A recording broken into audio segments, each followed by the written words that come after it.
नमस्कार आपण समस्त को ओडिशा पाणीपाग चैनल रे स्वागत। मौसुमी राज्य रे प्रवेश कर सारिबा पर सामान्य वर्षा होई दुर्बल हो जाइए। राज्य रे वर्तमान समय गरम गुळुगुळीर परिस्थिति बढ़ी किंतु आगामी दिने दुई दिन मध्य पुणी मौसुमी सक्रिय हम। राज्यर अधिकांश जिले में 4-5 दिन पर्यंत बिजुली घड़घड़ी सह केतेक स्थान में प्रबल वर्षार संभावना रोचे।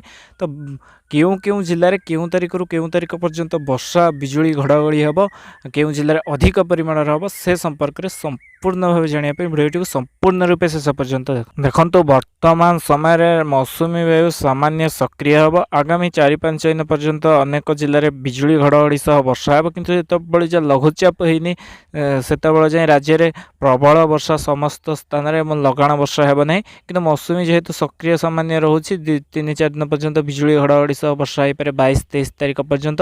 तापर जदि लघुचाप सृष्टि हुए अधिक वर्षा हे। तो आगामी जो 3-4 दिन रोचे बिजुली घड़घड़ी सह अधिकांश जिले में वर्षार संभावना रोचे। विशेषकर भद्रक, केन्द्रापड़ा, जगतसिंहपुर, पुरी, खोर्धा, कटक, ढेंकानाल, नयागढ़, गंजाम गजपतिर किसी अंचल, ढेंकानाल, केन्दुझर, मयूरभंज, बालेश्वर, अनुगुल ये सब जिला मानक बिजुली घड़घड़ी परिमाण अधिकार हो पाए और वर्षा हबार संभावना रोचे। आगामी 4-5 दिन 20 तारीख, 21 तारीख, 22-23 तारीख पर्यंत हबार संभावना रोचे। 19 तारीख रु 23 तारीख पर्यंत हबार संभावना रोचे बिजुली घड़घड़ी।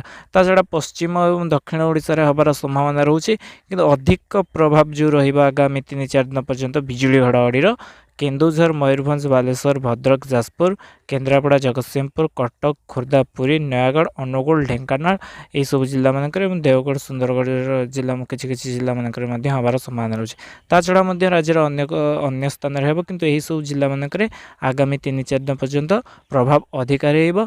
गुळुगुळी समय समय हम, किंतु वर्षा बिजुली घड़घड़ी जो हम ताती आश्वस्ति मिल। तापर 23-24 तारीख पर उत्तर बंगोपसागर घूर्णिबलय सृष्टि हमार वर्तमान संभावना रोचे। जदि सेपरी हुए ताहा लघुचाप रूप निए तो सारा राज्य अधिकांश जिले में भल वर्षा हे।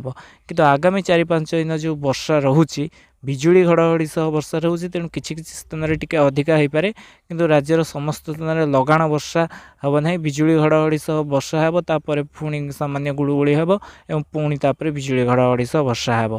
यही भली वर्षा आगामी 3-4 दिन पर्यंत हबार संभावना रोचे।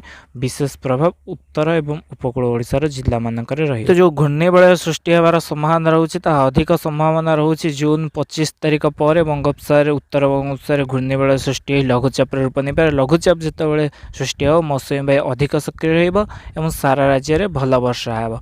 आगामी 4-5 दिन पर्यंत बिजुली घड़घड़ी सह वर्षार संभावना थी सतर्क रुहतु और जोड़ी ही रुहतु ओडिशा पाणीपाग सह आगामी दिन में आसुथिया पाणीपागर सठिक एवं आगुआ खबर जानिया।